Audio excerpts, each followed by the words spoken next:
Hi price lot கர்த்தருடைய நாமத்துக்கு மகிமையானதாக. எல்லோரும் சந்தோஷமாக இருக்கிறீங்க நான் விசுவாசிக்கிறேன். இந்த நாளில் கூட பார்த்திங்கன்னா நம்ம ஒரு விஷயத்தை குறித்து நம்ம பார்க்கலாம். இன்றைக்கி நிறைய பேர் பாவங்களை செய்துட்டு ஆண்டவர் எனக்கு ஒரு விடுதலை தருவாரான்னு சொல்லிட்டு நீங்கள் பார்த்து கொண்டு கொண்டிருக்கிறீங்களா? நான் பாவி தானே, ஏசாப்பா என்கிட்ட வருவாரா அப்படின்னு சொல்லிட்டு நீங்கள் பார்த்து கொண்டு உட்காந்துக்கிறீங்களா? பைபிளை குறித்து நம்ம ஒரு வசனத்தை ஒரு நபரை குறித்து நம்ம பார்க்கலாம். சகையை குறித்து தான் நம்ம பார்க்க போகிறோம். சகையை வந்து வசித்த வந்த இடத்துல நிறைய வட்டிக்கு காசுகளை கொடுத்துட்டு ரொம்ப பேர்கிட்ட இது பண்ணிகிட்டு இருந்தான். ஆனாலே பாருங்கள், ஏசப்பா அந்த வழியாக வரும்போது ஏசுவை எப்படியாச்சும் பார்க்கணுன்னு சொல்லிட்டு அவனுக்குள்ளே ஒரு வாஞ்சை, அவனுக்குள்ளே இருதயத்தில் ஒரு வாஞ்சை, ஏசப்பா நான் எப்படியாச்சும் பார்த்துடணுமே அப்படின்னு சொல்லிட்டு. இத்தனைக்கும் அவன் பாவியான மனுஷன்தான்.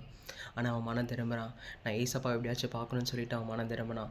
ஆனால் அவன் குள்ளமாக இருக்கிறபடியால் ஏசப்பா பார்க்க முடியலன்னு சொல்லிட்டு அந்த மரத்து மேலே ஏறி பார்க்குறான். நான் ஏசப்பா எப்படியாச்சும் பார்த்துடணுன்னு சொல்லிட்டு அந்த மரத்து மேலே கூட ஏறி பார்க்கும்போது ஏசு அவரை பார்த்துட்டு, சகேவனி நீ கீழே இறங்கி வா, இன்றைக்கி நான் அவங்க வீட்டில் தங்க போகிறேன் அப்படின்னு சொல்லிட்டு அவங்க வீட்டுக்கு மட்டும் போயிட்டு ஆண்டவர் வந்து அவங்க வீட்டில் மட்டும் தங்கலை, அவங்க வீட்டில் இருக்கிற எல்லாருக்குமே ரட்சிப்பு கொடுத்தாரு. அவனுக்கு ஒரு ரட்சிப்பை கொடுத்தாரு. இன்றைக்கி நீங்கள் பாவம் செஞ்சுட்டு என்னடா ஏசப்பா என்னை பார்க்க மாட்டார் அப்படின்னு சொல்லிட்டு நீங்கள் இருக்கிறீங்களா? தேவன் பாவிகளை ரட்சிக்காகவே இந்த தேசத்துக்காக வந்தார். இன்றைக்கி நீங்கள் பாவியாக இருக்கிறீங்களா? ஆண்டவர்கிட்ட சரண்டர் ஆகுங்க. ஆண்டவர் நீங்கள் எங்கிட்ட வாங்கன்னு சொல்லிட்டு கேட்கும்போது ஆண்டவர் உங்களுக்கும் உங்கள் வீட்டுக்கு ரட்சிப்பு தருகிற தேவனாக இருக்கிறார். God bless you. ஆமேன்.